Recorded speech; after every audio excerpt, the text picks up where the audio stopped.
I will now commence the tale. I was situated in my preferred locale, eagerly awaiting the arrival of a friend.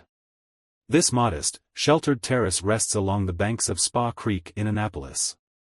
During the summer months, it transforms into a truly remarkable setting. The harbor bustles with activity, as individuals disembark to partake in a sumptuous meal by the water. Taxis are available to transport passengers between Annapolis and Eastport.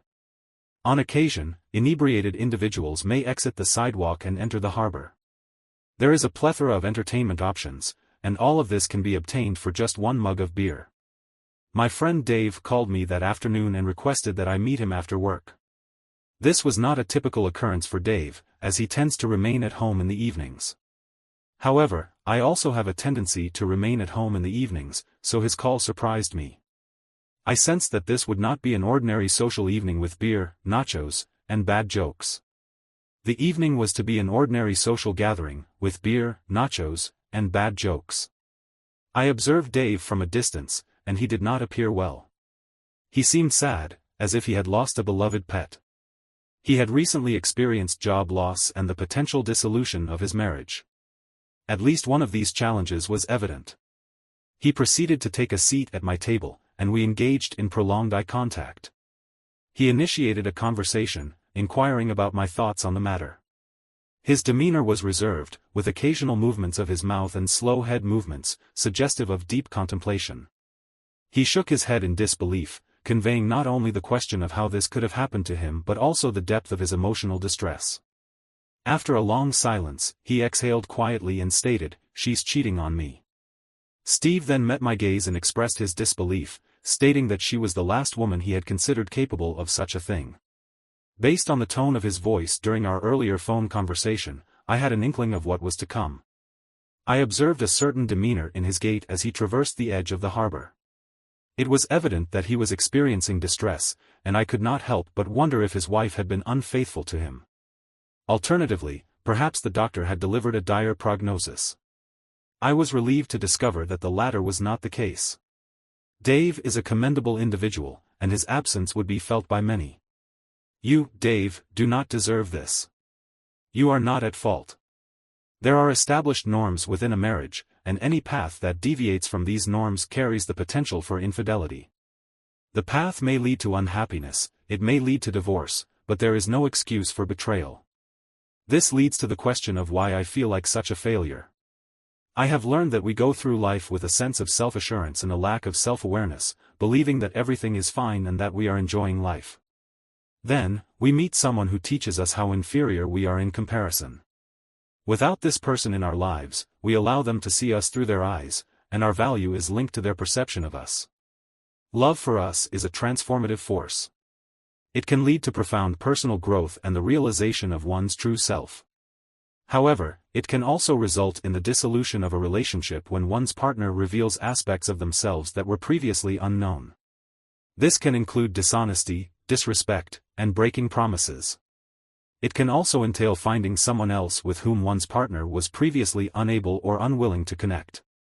My friend, who had experienced this transformation firsthand, looked at me in amazement. He inquired if I had undergone a similar experience. I told him that I had not, but that I would have divorced Debbie and openly shared my experience if I had. I was fortunate that the situation did not unfold in a more detrimental manner. After a brief period of immaturity, she came to recognize the significance of marriage and the role it plays in a relationship. While it was challenging, we gradually rebuilt our bond. I believe that her admission and my willingness to accept it played a pivotal role in our reconciliation. Had I caught her in the act, I doubt I would have been able to forgive her. We were on the brink of a separation, but we managed to overcome the challenges and are now stronger than ever. I believe that some misplaced sense of inadequacy may have been a factor in this situation. The individual in question took advantage of her needs and weaknesses until she did what she had sworn she would never do. At that point, I began sharing my own experiences with him. I had never told anyone about these experiences because I did not want them to become a reality. I had always wanted to keep them as a private matter. One aspect of our relationship that is worth noting is that we were high school sweethearts. We started dating in high school and have been inseparable ever since our first night together. It is important to note that Debbie and I were not members of the cheerleading or athletic teams at our respective high schools. Instead, we were identified as nerds, a term that I personally have never been comfortable with. Despite this label, we both went on to attend college, where we met and fell in love. After graduation, we secured employment, advanced rapidly in our careers, and established ourselves in society. While Debbie and I shared many similarities, there was one significant distinction between us. Due to the necessity of women's inclusion in societal activities, I was never considered a cool girl. Despite enduring the typical bullying from athletes, I did not prioritize these interactions because I did not view them as significant. However, there were girls who interacted with athletes and seemed to thrive on the bullying and insults. Even a part of my life, they were akin to the thistles and thorns that I had to traverse when I was walking in the woods. It was merely a consequence of my forward progression. Debbie aspired to be accepted by the crowd. She was keenly aware of their actions but observed the attention they received from numerous students and teachers. She sought to integrate with this crowd and recognized that she did not align with their social norms.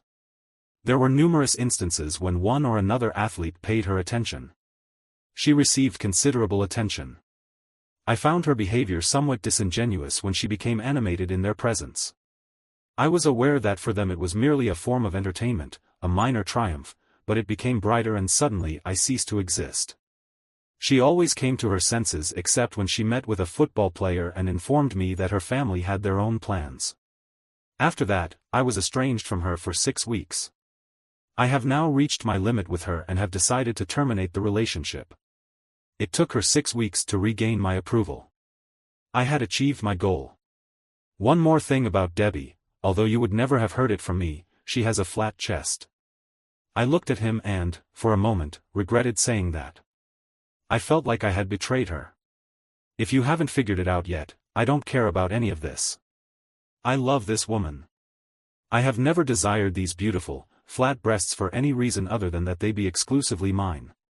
It is crucial to understand that regardless of her physical appearance, what matters most is her character. My wife exemplifies the utmost modesty, a quality that she and any other woman should possess. As I have previously stated, I love this woman. Over the years, we have progressed in our careers and established our lives as adults. The trivialities of school life have been left behind. In hindsight, I had assumed that Debbie shared my perspective. However, this proved to be erroneous. Throughout our college years and professional careers, she harbored a deep-seated resentment towards the educational establishment.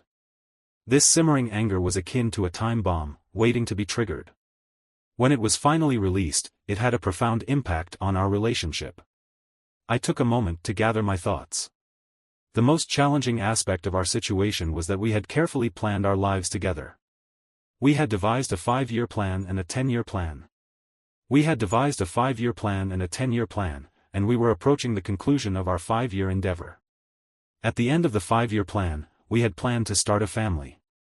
It is important for men to understand that women can decide to engage in sexual intercourse at any moment and for any reason.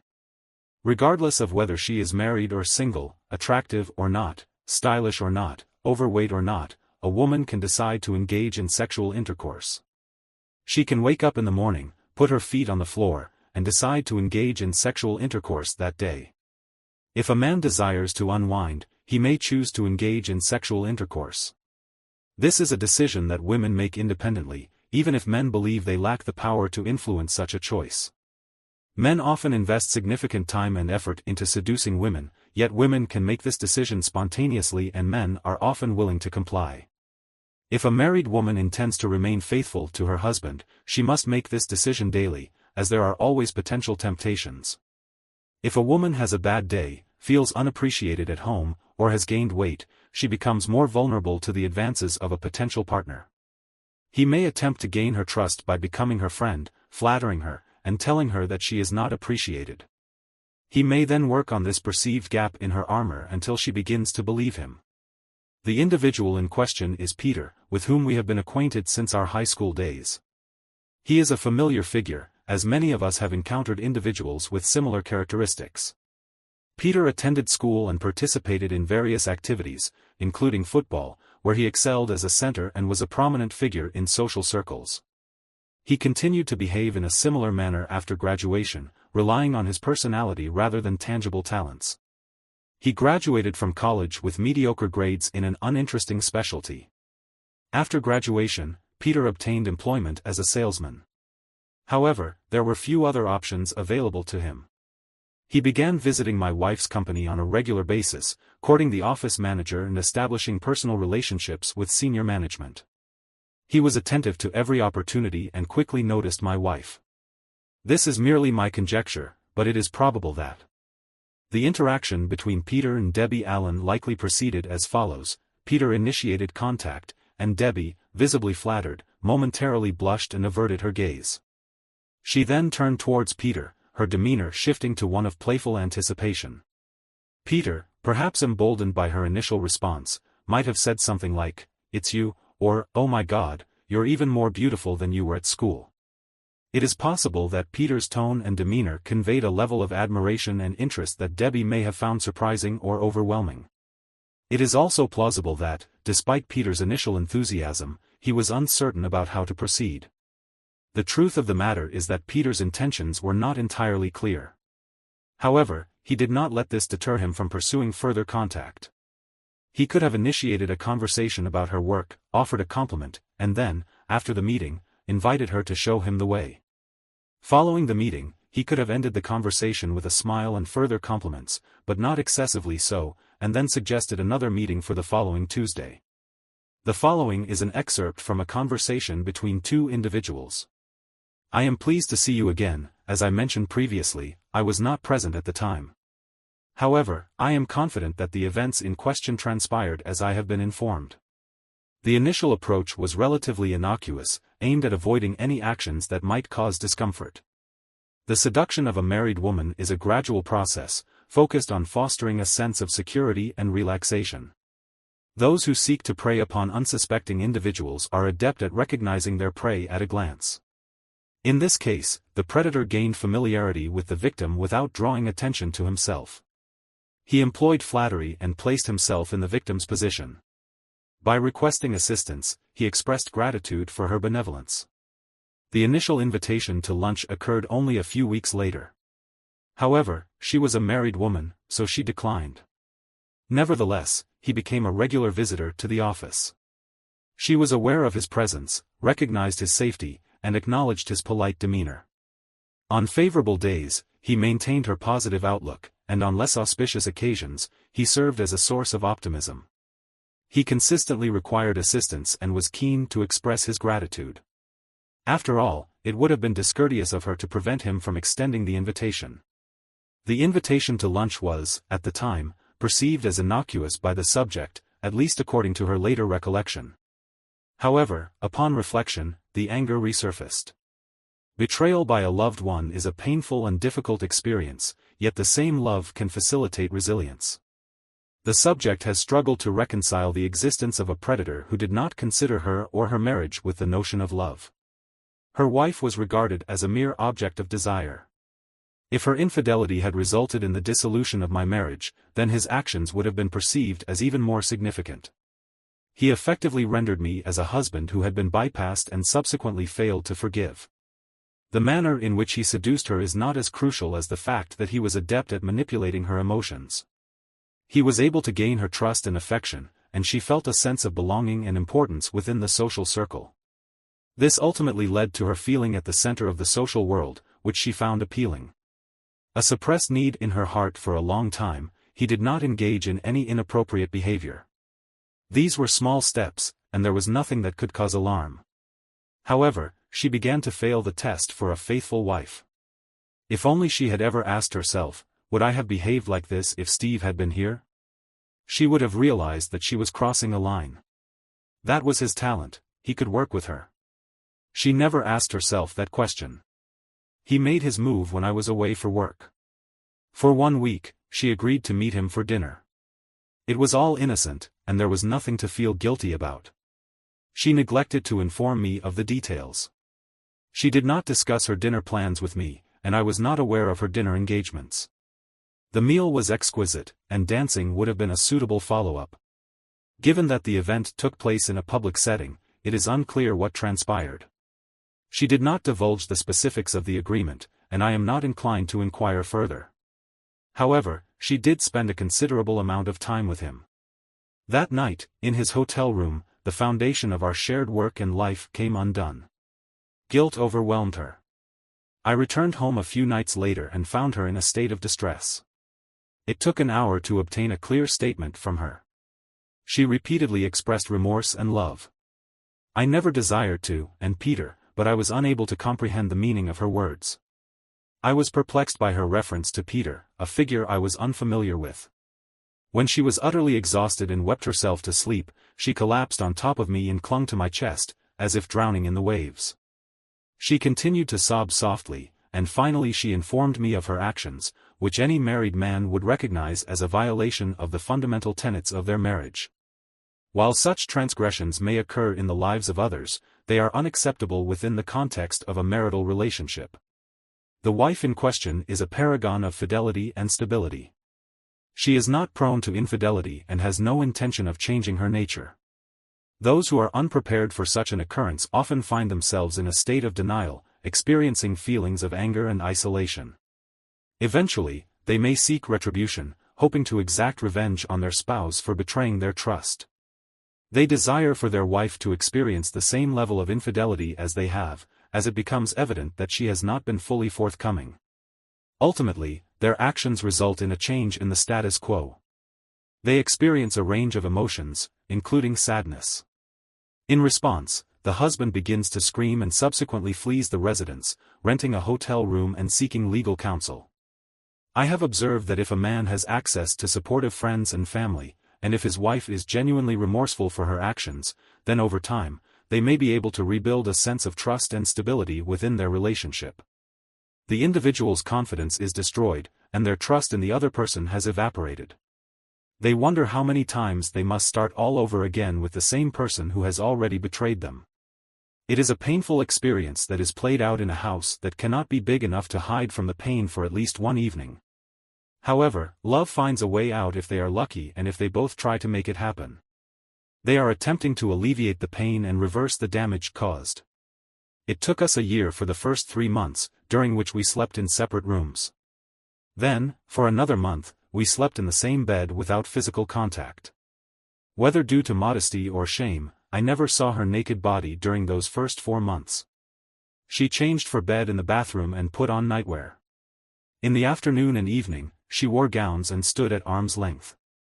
She inquired if I needed anything, offered me a snack, and simply awaited my forgiveness.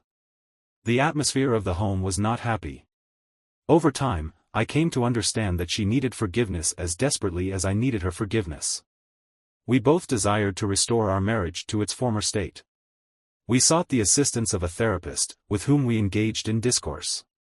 We engaged in conflict, and I experienced significant difficulty in maintaining my composure.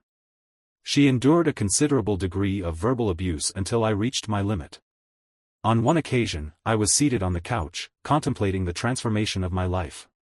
She approached me and rested her head on my shoulder for the first time in 4 months. The scent of her hair evoked a cascade of memories and desires. I proceeded with caution, placing my hand on her shoulder. However, she abruptly stood up, misinterpreting my gesture as a sign of withdrawal. She then embraced me, and we spent the remainder of the evening in quiet contemplation. When we retired for the night, we embraced once more, experiencing a profound sense of togetherness. It was the first instance of physical intimacy we had shared in months. In the 4-month period that followed, we enjoyed our time together once more. 6 months after the healing, we were both nervous and unsure of ourselves. The memories were still fresh, but we were aware that the door was open and that we were both walking through it together. We were eager to move on from the healing process, but something held me back. There was unfinished business. Business, and I were aware that this was the sole occasion on which I would not acquiesce to a malefactor's victory. I deliberated for a brief period before concluding my narrative. What I am about to reveal is not something I am ashamed of, yet I am not proud of it either. The reason for this is that if I were to divulge this information, I could face incarceration. Dave nodded in agreement, and I surveyed the room to ascertain whether anyone was listening. I listened intently, lowering my voice so that only Dave could hear. When Peter was in town, my wife ensured that I was aware of it, as it was part of our unspoken agreement that there would be no secrets. Alternatively, she could have resorted to monitoring her office, which I was not in a position to afford. The information she provided me with was invaluable in helping me to rebuild my trust. In her, she was candid about the situation. He was attempting to recreate their night together. Despite this, I felt a sense of relief. She had finally recognized him for who he truly was, and I was no longer concerned that he held any significant influence over her. She informed me that each time he interacted with her, she felt devalued, as though she was merely a physical object with no intrinsic value. At that moment, I realized that I had my girl back. Peter exhibited a tendency to adhere to a predictable routine and demonstrated a lack of distinction in his academic pursuits. He was observed to engage in the act of pursuing a romantic interest, which involved seeking out a new target when one was unavailable. He consistently utilized the same hotel accommodations but frequented various bars. On occasion, he experienced success, while on other occasions, he encountered failure. Some parking lots were observed to be poorly lit, which made it challenging to navigate. I was able to maintain a level of patience, as Peter was capable of acting swiftly and dexterously. On the football field, however, he was unable to evade a metal pipe, despite his best efforts. Fortunately, it was dark, and someone came up behind him before he could react. Dave looked at his friend with renewed gratitude. "Don't look at me like that," he said. "I was playing poker with 3 friends. All that night, I even lost $150 to each of them. I was generous and paid in advance." I looked into my friend's eyes and saw that he understood everything. It is important to note that one can only heal a marriage with a spouse who wants to heal it with you. One will not know if they have such a spouse until they encounter them.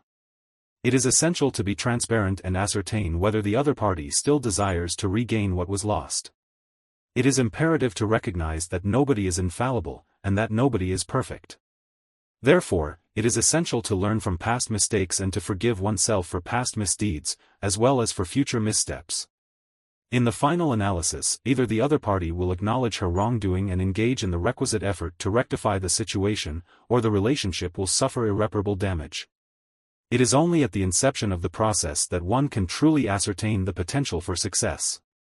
His demeanor was identical to when he initially sat at the table, yet he was nodding in comprehension. He was aware of the necessity to act, for better or worse. One additional point, I glanced back again to ensure that we were not being overheard. Revenge does not resolve issues, however, it can provide restitution for wrongs done to you. If you adhere to my counsel, do not become a victim of circumstance first and foremost. Prioritize your marriage is a situation in which one is confronted with a multitude of questions, particularly those of a significant nature. It is therefore imperative to seek answers and to engage in self-reflection in order to ascertain one's desires and to identify areas of disagreement. It is crucial to recognize that the past is immutable and that the only avenue for change lies in the future. It is therefore essential to gain an understanding of the potential outcomes of one's actions before making any decisions. The question of whether the pain will ever cease is a pertinent one. I observed my friend and noted that the pain decreased over time and became less frequent. It was as if the pain was a memory, not the pain itself. At least, that was my perception at the time. However, I had a wife who deeply regretted her actions. It was crucial to ascertain the reality of the situation before making any decisions. We spent the next hour drinking beer, and then we both returned home. I returned home to my loving wife, my friend and partner from school years, whom I had lost and now found. He returned home, uncertain of what awaited him.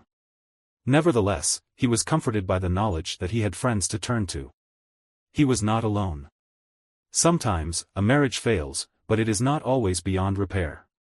Sometimes, a spouse who has cheated deserves revenge, but sometimes, both parties deserve to feel whole again. The outcome depends on their individual desires and their willingness to trust. David's story: how did my life fall apart so quickly? I arose this morning, a happily married man, grateful for a loving my wife is, in any case, beautiful in my eyes. This evening, I am returning home to my wife, who has betrayed me. I am unsure of the circumstances surrounding this betrayal, including the frequency and identity of the other party involved. I have observed my wife and this other individual together, which leads me to believe that she has been unfaithful. However, this is the extent of my knowledge. Perhaps it would be helpful to provide some background information. My name is David, and I would like to share the circumstances surrounding my marriage and my wife's infidelity. However, I do not believe that my background is relevant to this situation. I am simply a man who loved his wife and has now discovered that she is not the person he thought she was. You may be wondering how I could have been so deceived. When I arose this morning, the love of my life was sleeping next to me. I took a brief shower, dressed, and awakened my wife. It was an ordinary weekday morning. I typically procure a cup of yogurt and proceed to work approximately 45 minutes before my wife. I exited the residence when she had already commenced her morning routine.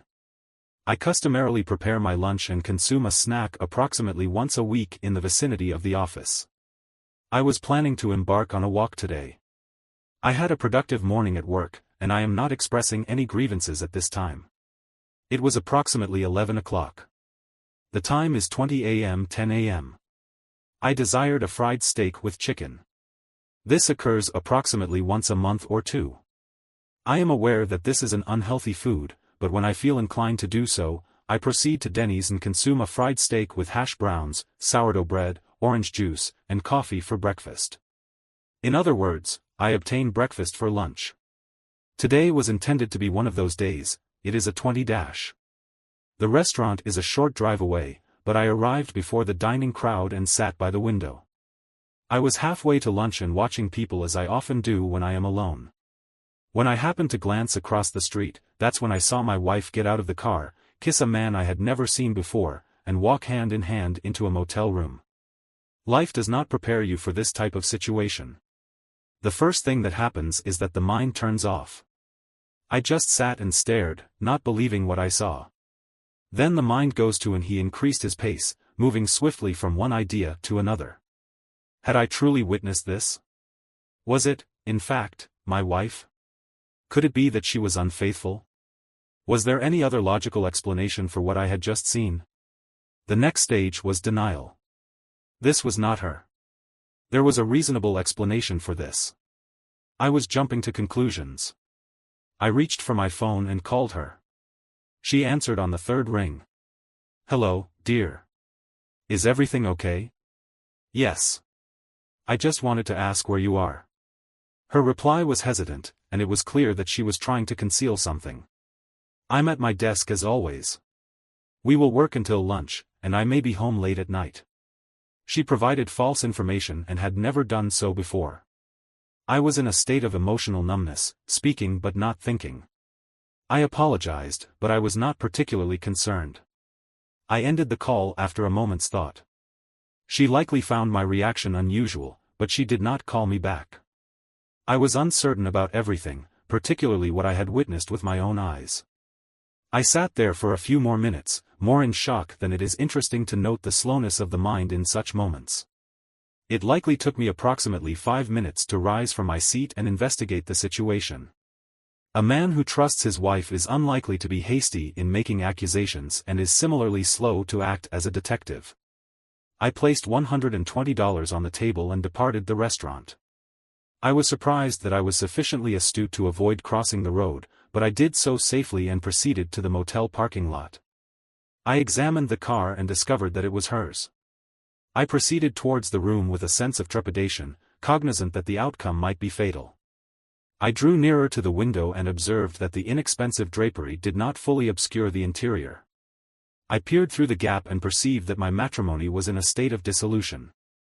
My mind was inundated with images of retribution. I was seized by the urge to breach the room and inflict mortal injury upon him. I was consumed by the desire to ram her vehicle through the portal. I was overwhelmed by the urge to end my own life. However, there was a peculiar phenomenon at play, a sense of shock. In the face of uncertainty, confidence provides a clarity of thought that is rare. For a brief period, my pain receded, replaced by a clarity of thought.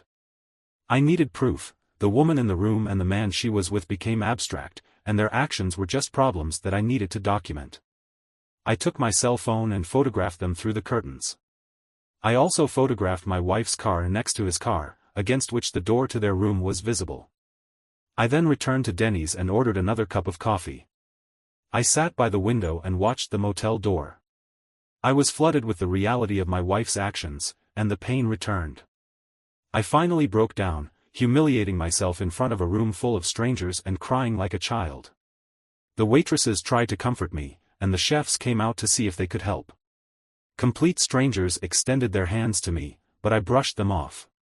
He informed me that my wife was unfaithful and that I had only just discovered this. It is likely that nobody enjoyed their lunch that day, but it is remarkable how strangers are willing to offer comfort while others remain indifferent. I remained seated until they departed, both going in the same direction. I considered the possibility that they might be colleagues who had chosen to work separately to avoid becoming a topic of office gossip. I experienced periods of unusual clarity interspersed with rage and pain.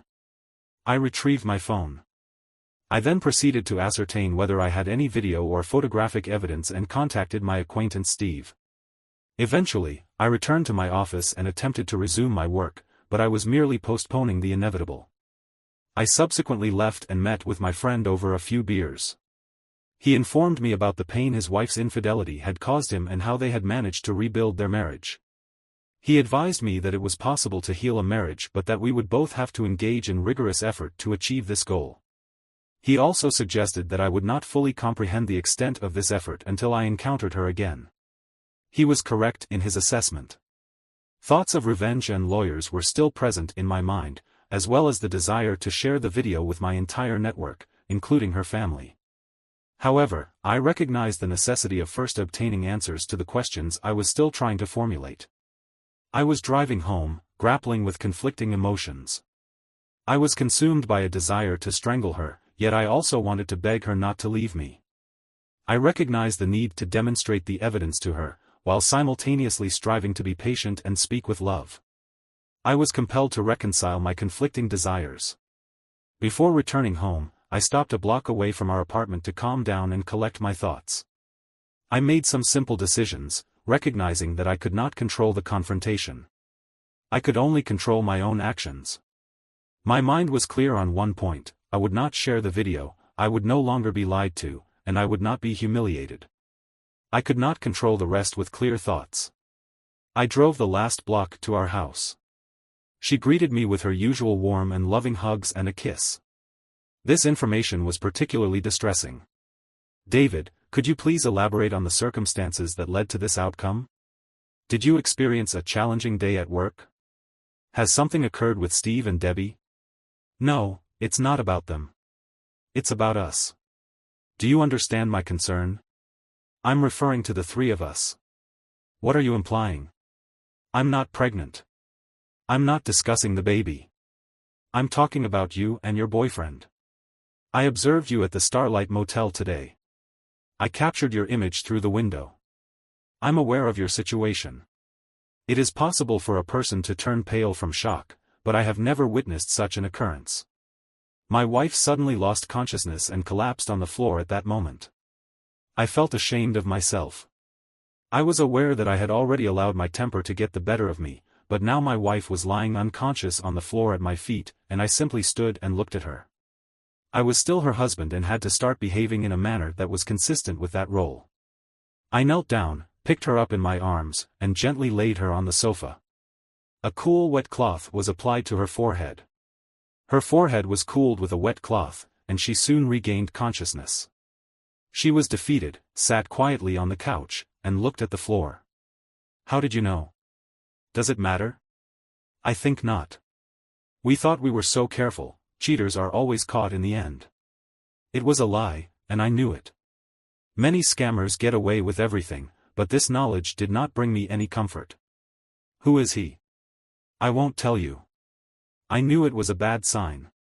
We weren't going to get out of this situation unscathed. If she kept secrets and controlled I then proceeded to retrieve my mobile telephone and commenced playback of the video I had created earlier that day. I demanded that she identify the individual in question, or else our future together would be in jeopardy. She appeared distraught and regarded me with eyes filled with pity. I then inquired as to the viability of our relationship in light of my infidelity. I was aware that she held a different view regarding the matter of forgiveness. However, she might well have a point in suggesting that our relationship was untenable. I was attempting to regain control of my emotions. I restrained myself and began to speak in a patient and calm manner. I had met with Steve earlier that day, and he had informed me that he and Debbie had discussed the matter. This incident occurred a year ago. There is a possibility of repairing the damage and rebuilding the marriage. This statement prompted an even more intense outburst of tears. She did not deny anything, and I was prepared to ask the main question: do you want us to be together again? She gave a shrug, which could signify either a lack of knowledge or a lack of desire to engage in the conversation. I simply sat there and observed her. Over time, we sat side by side, neither speaking nor looking at each other, simply sitting in silence. Finally, I decided to repeat the question: do you want to reconnect us? Barb suddenly began to sob and cry, jumped off the couch, ran into our bedroom, and slammed the door. I saw no reason to follow her, so I simply sat there, lost in my own thoughts. Approximately half an hour later, she emerged from our residence, dragging her suitcase behind her. She proceeded to the door without uttering a word and then turned to face me, silently departing our apartment. It appeared that I had received the answer I had been seeking. The following week proved to be a particularly challenging period. I attempted to distract myself by focusing on work, but I was unsuccessful. I informed my superior of the circumstances and my colleagues of my intention to maintain transparency. I anticipated criticism suggesting that I should be ashamed of my wife's infidelity. However, I remained steadfast in my resolve. I did not conceal the fact and instead opted for a simple meal of burgers and coffee in a cafe, and spent my evenings with beer and television. I practically ignored this aspect of the situation. I was curious as to why she left so quickly. Was this always part of her plan? Was she so ashamed that she had to run away? Did she love him? Has she ever loved me? These are the kinds of questions that betrayal raises in a person's mind. My perspective shifted a week after the confrontation with Barb. By that time, I had already consulted with a lawyer and begun to review the relevant documents. I was aware that my wife was cohabiting with another man, and I had no further interest in pursuing this line of inquiry. David's assertion that it is challenging to rebuild a marriage without external support resonated with me. I found myself reflecting on the phenomenon of infidelity. It is indeed peculiar to consider that one can spend years with an individual, building a life together, only to discover that they have been unfaithful. Together, they take care of each other, treat him for diseases, and rejoice in his successes. This is a relatively minor aspect of the relationship compared to living together. However, it is a crucial point of understanding. It is not merely about wanting to experience another man in every sexual act. There comes a time when a man wants to make his partner. He ejaculates into her and, with all his being, strives to assert his masculinity, prove his potency, and impregnate her. In return, she accepts him and, at this final moment, longs for his child. This is the genuine act of betrayal, the desire to possess and control the other. Deception and dishonesty are merely manifestations of this underlying motive. However, the true act of betrayal occurs when the animalistic self takes over, longing for unity with another person. This feeling may dissipate, but it often resurfaces and must be suppressed afterwards. It lies at the heart of every act of infidelity. How can a husband tolerate this if his wife's desire is for someone else? I was sorry for myself as usual when the doorbell rang. I hoped and feared that it was Barb, trembling. I went to the door and opened it. The sight that greeted me brought a smile to my face for the first time in a week. It was Denise. Denise and I have been friends since high school. She is a red. Denise was a strikingly attractive woman with fiery eyes. She possessed a mercurial temperament, displaying moments of sudden anger or unbridled humor. Nevertheless, she remained my steadfast friend. I contemplated asking her out on a few occasions when I was single, but either she was infatuated with me or I was dating someone else. She attended our wedding and was well acquainted with my wife. She has always been a beacon of light in my life. Is it possible to greet a girl like that?